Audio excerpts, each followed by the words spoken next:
Tara, himayin natin itong financial report ng Ginebra San Miguel para sa unang quarter ng 2026.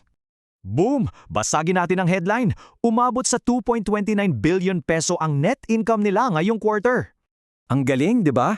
Makikita rito ang mabilis na pagtaas ng sales na nagtulak sa kita. So, paano nila ginawa ang ganyan kalaki ang kita? Simple lang, napakahusay na operational efficiency. Grabe ito, halos flat ang cost of sales nila habang umaarangkada ang kita. Masterclass talaga. Pagdating naman sa pera, panalo rin. Pumalo sa 17.85 billion peso ang cash reserves nila.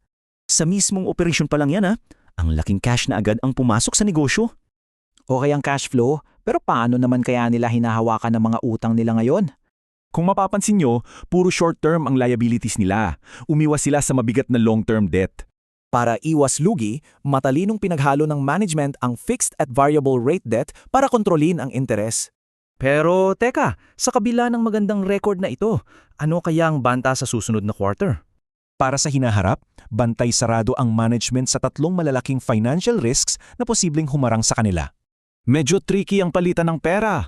Ang pabago-bagong halaga ng US dollar ay malaging risk sa operasyon.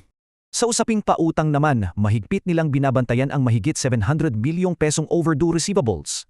Good thing, may matibay na risk management framework ang board para maagap na solusyonan ito. So heto ang tanong natin, patuloy bang tatalunin ng lupit ng operasyon nila ang market risks?